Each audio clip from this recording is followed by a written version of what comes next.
वबरकातुहू। मेरा नाम शबनूर बिन मोहम्मद सादिक है। मैं दर्जा सोम की तलबा हूँ।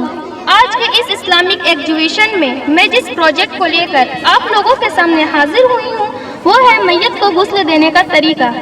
अऊज़ु बिल्लाहि मिनश शैतानिर रजीम, बिस्मिल्लाहिर रहमानिर रहीम। कुल्लु नफ्सिन दाइक़तुल मौत, सूरह आले इमरान आयत नंबर 185। हर नफ्स को मौत का मजा चखना है। अब हम जानेंगे मैयत को गुस्ल देने और कफन पहनाने का इस्लामी और शरई तरीका। मैं आप लोगों को गुस्ल देने का तरीका बताने जा रही हूँ।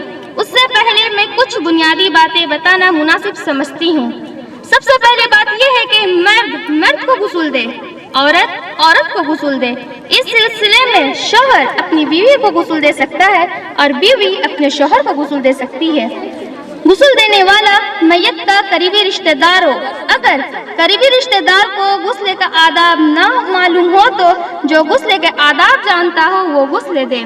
गुस्ल देने वाला मैयत को गुस्ल देने में कराहियत यानी घिन महसूस ना करे, बल्कि इस तरह जिस तरह एक माँ अपने मासूम बच्चे से प्यार और मोहब्बत करती है। गुस्ल देने वाले को चाहिए कि वो मैयत को गुस्ल देते वक्त प्यार और मोहब्बत से मैयत को गुस्ल दे। मर्द और औरत दोनों के लिए 3 चादरें हैं। गुस्ल देने के लिए अमानतदार लोगों को रखना चाहिए। ये थी चंद बुनियादी बातें। अब हम जानेंगे गुस्ल देने का तरीका। गुस्ल देने के लिए इन चीजों की जरूरत होती है।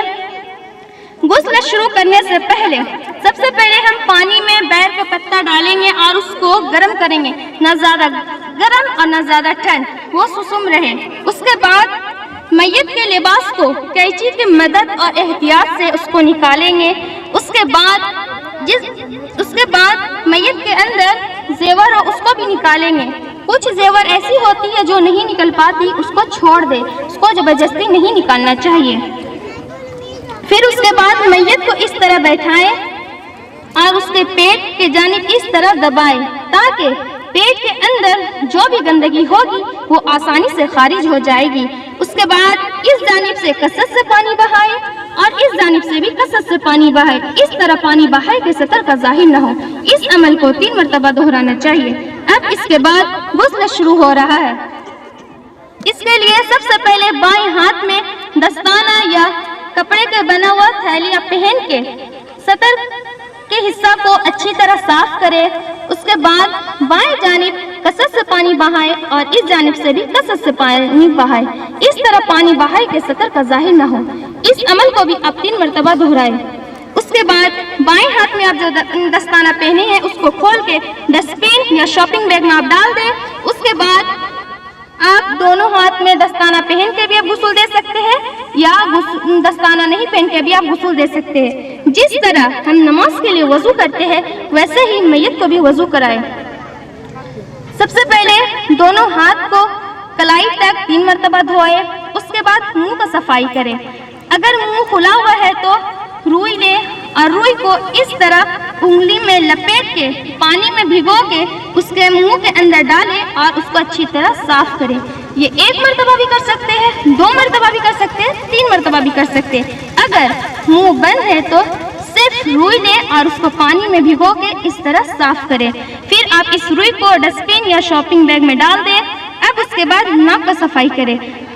उसके लिए रुई लें और रुई को इस तरह बत्ती बनाएं और उसको पानी में भिगो के दोनों नाकों के सुराख में डालें। ये गीली होगी, नाक के अंदर जो भी गंदगी होगी वो इसमें लग जाएगी और वो बाहर आ जाएगी। आप इसको 1 मरतबा भी, 2 मरतबा भी, 3 मरतबा भी कर सकते हैं। फिर आप इसको डस्टबिन या शॉपिंग बैग में डाल दें। अब उसके बाद दोनों हाथों में पानी लेके चेहरा को 3 मरतबा धोए। फिर उसके बाद दाएं हाथ को केहनी समेत 3 मरतबा धोए। फिर उसके बाद बाएं हाथ को केहनी समेत 3 मरतबा धोए। फिर उसके बाद पानी ले, फिर सर का मसा करें। फिर पानी ले, दोनों कानों का मसा करें। फिर दाएं पैर को 3 मरतबा धोए। फिर बाएं पैर को 3 मरतबा धोए। अब उसके बाद सर में पानी डालें और शैम्पू डाल के उसको अच्छी तरह धोए।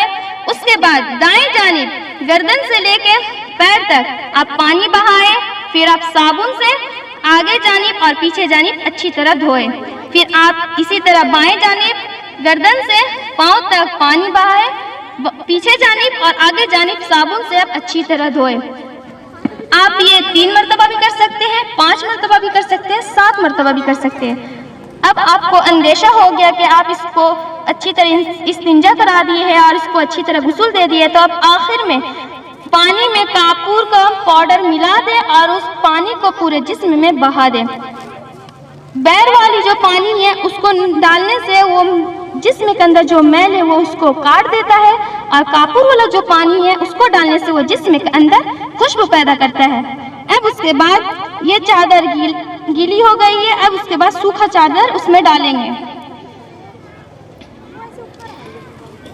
नीचे वाली चादर को जब हम इस तरह निकालेंगे तो ऊपर वाली चादर भी इसके साथ आ जाएगी, इसलिए नीचे वाली चादर गीली होगी और उससे ये ऊपर वाली भी चादर इसके साथ आ जाएगी तो सतर जाहिर हो जाएगा। इसलिए ऊपर वाली चादर को इस तरह पकड़े और नीचे वाली चादर को इस तरह निकाले, ये आसानी से निकल भी जाएगी और आपका सतर जाहिर भी ना हो पाएगा। अब हम जानेंगे कफन पहनाने का तरीका। और मैयत को जब हम गुस्ल दे तो इसको ज्यादा हिल डोल नहीं कराए और आहिस्ता आहिस्ता इसको गुस्ल दें।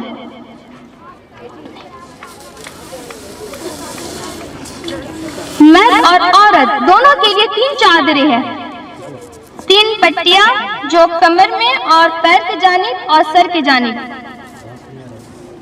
नहीं यार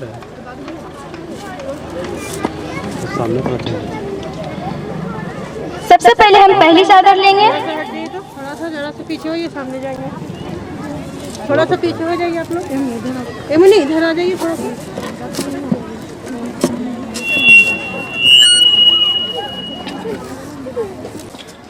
इस जानिब से भी और इस जानिब से भी। फिर दूसरी चादर लेंगे।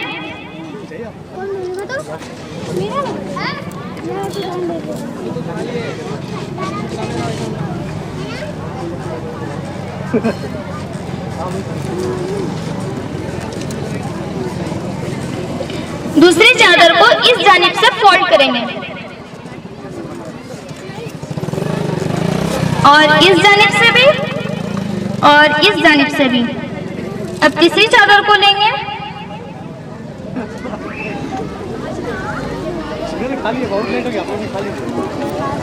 इसको इस जानिब से फोल्ड करेंगे। अब इस जानिब से भी और इस जानिब से भी।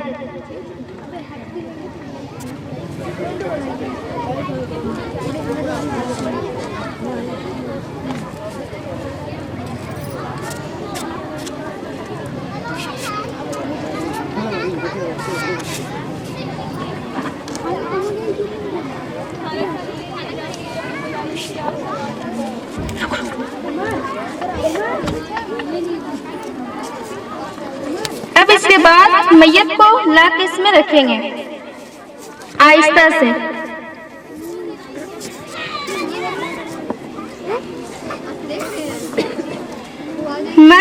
मैयत अगर मर्द है, अगर उसका मोछ या नाखून बड़ा हुआ है तो आप उसको काट सकते हैं, और अगर औरत है आप उसका नाखून काट सकते हैं बढ़ी हुई है तो।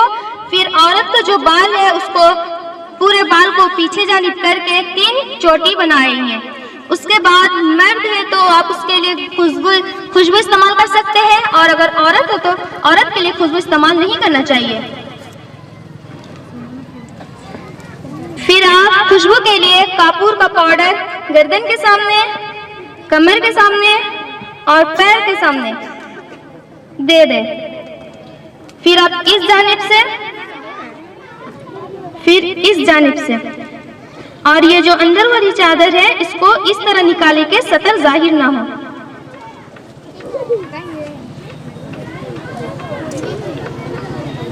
फिर इस जानिब से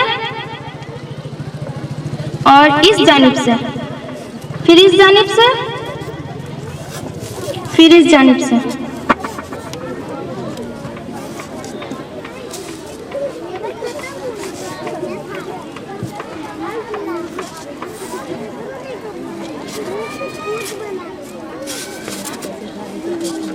फिर आप पैर में पट्टी बांध दें, फिर कमर पे,